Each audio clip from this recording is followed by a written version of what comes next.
According to the ruling Jubilee Party, the party is very, very united, and solidly united at that.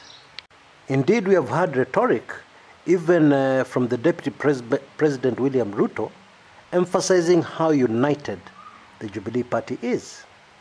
However, to many Kenyans, the Jubilee Party is starting to sound like a couple whose marriage is in shreds, serious trouble.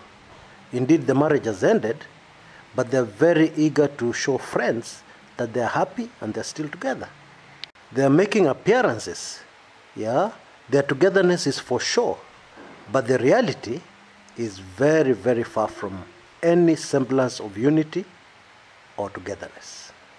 The reality is that there's plenty of evidence, and there are a lot of things that have happened in recent times that tell us very clearly that the Jubilee Party is headed for a split. We will look at that very deeply shortly after the upcoming commercial break. Don't go away.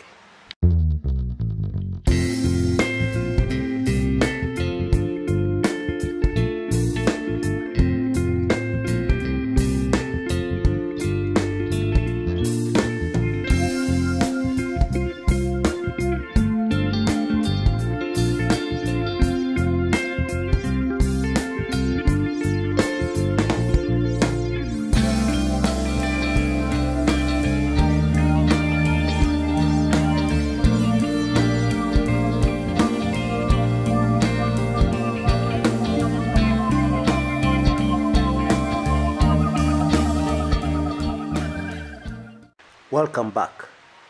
President Uhuru Kenyatta made a very shocking statement during the funeral service of the late Kshs Matiba in Murang'a.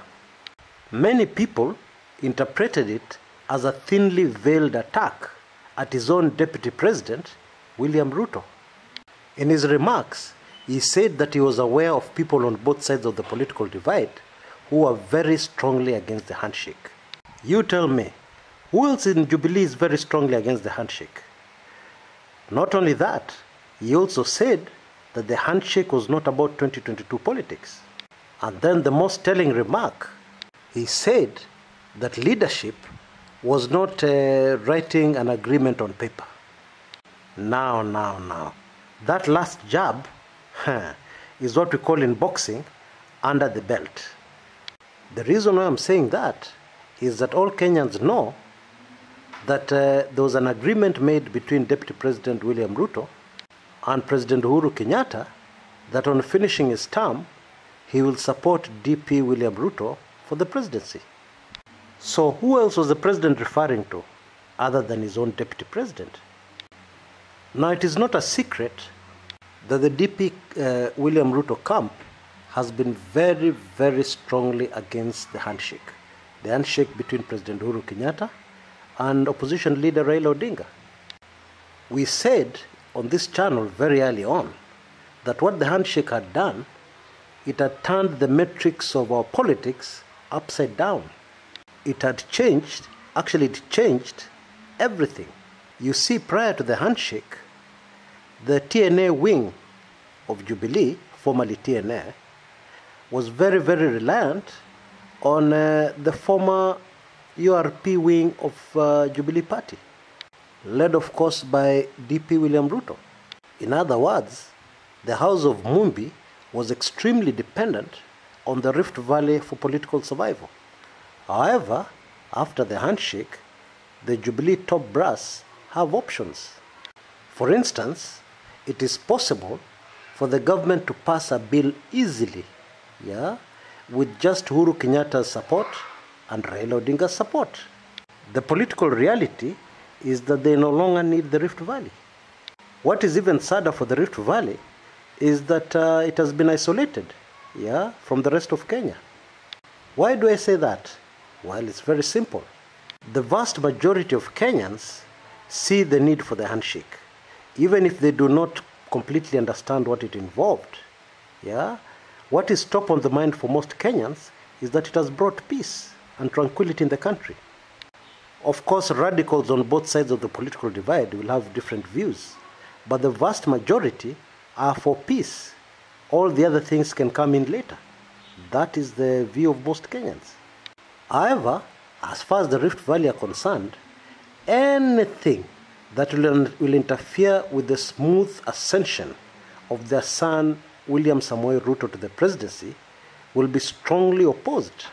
That also means anything that suggests a presidency with less powers, or no presidency at all, or an executive premiership will be very, very, very strongly opposed by the DP Ruto camp. This is because when Ruto made his gentleman's agreement with President Uhuru Kenyatta, he did not have a watered-down presidency in mind. A ceremonial presidency was the farthest thing from his mind. Now, what is really worrying a lot of political analysts in Kenya is that DP Ruto is a strong force to reckon with.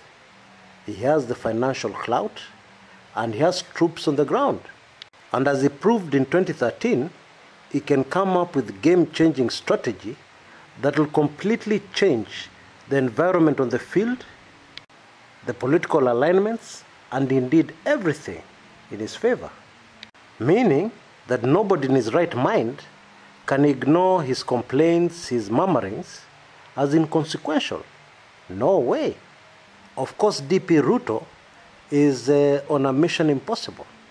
The vast majority of Kenyans want a referendum. The vast majority of Kenyans want change. DP Ruto does not want any changes in the structure of government, and more so the powers of the presidency. So there you are. That's the big split, which is already emerging within the mighty Jubilee Party. Now, there's something that is of even greater concern than everything else I've mentioned to Kenyans, especially those who are closely observing the developments politically in the country. And that is the inevitable backlash from the Rift Valley if DP Ruto does not have his way. Now, already we have had Rift Valley politicians issue very strongly worded statements.